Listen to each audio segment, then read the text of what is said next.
we must reinforce our strength at home and safeguard Canadian workers and businesses from the unjust U.S. tariffs that exist at present. And that's why we're announcing that Canada will be introducing a series of countermeasures to protect Canadian steel and aluminum workers and producers. And there's several, and I'm going to list them. First, Canada will adjust its existing counter tariffs on U.S. steel and aluminum products on the 21st of July, at the end of that 30-day period. In other words, we're going to adjust them to levels consistent with the progress that's made at that point on the broader trading arrangements with the United States. Secondly, we will implement reciprocal procurement rules ensuring that only Canadian producers and producers from trading partners that provide Canada with tariff-free reciprocal access through trade agreements can compete for federal government procurement of steel and aluminum. And as Chair, I focused on strengthening international partnerships. In short, the government is responding to the impact of the unjust U.S. tariffs with multiple tools.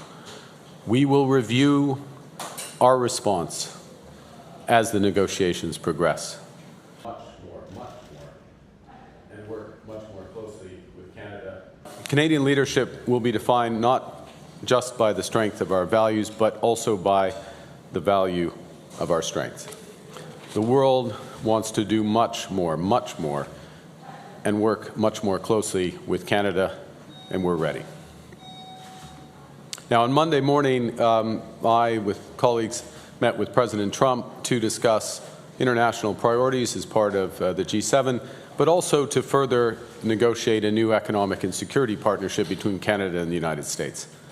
And as we've said repeatedly, we'll take all the time we need to get the best deal for Canada, but no longer. And seeing progress that's been made, President Trump and I agreed to pursue negotiations towards a deal within the coming 30 days. We'll continue these negotiations, of course, in good faith.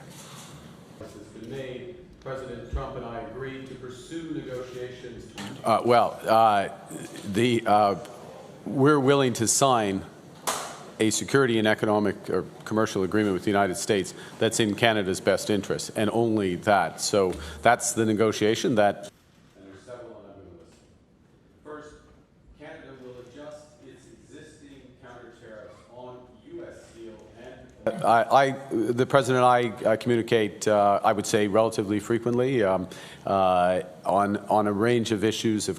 From our perspective, obviously, this is top of mind. But Monsieur Leblanc, to levels consistent with the progress that's made at that point. We need to stabilize the trading relationship with the United States. We need to have ready access to U.S. markets for Canadian companies and for Canadian companies, and not have our hands tied in terms of our dealings with the rest of the world, because.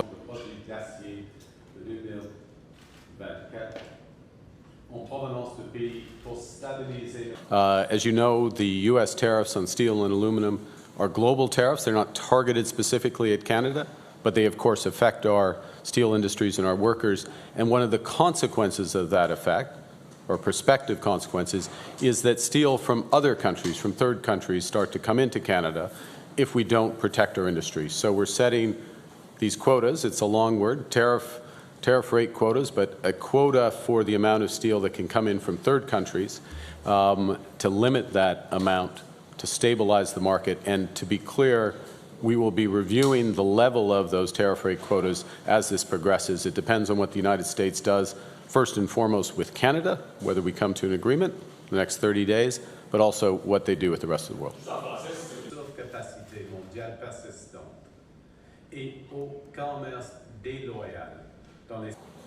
Which is that any responsible government makes contingency plans. The world is in a trade war. The world's in a trade war that is running a risk of a global recession. And if I would note, and you don't need to take it from me, I'll quote the chair of the Federal Reserve this week, who highlighted the risks of stagflation, in other words, inflation. In their judgment, Federal Reserves, what do they know? But this is what they think, that inflation is going up and growth is going to slow in the United States. The world's in the middle of a trade war, and several wars, actual wars, including wars that can have quite significant implication for commodity prices, global growth, aside from the human cost that comes with them. Any responsible government, any responsible organization makes contingency plans for those circumstances.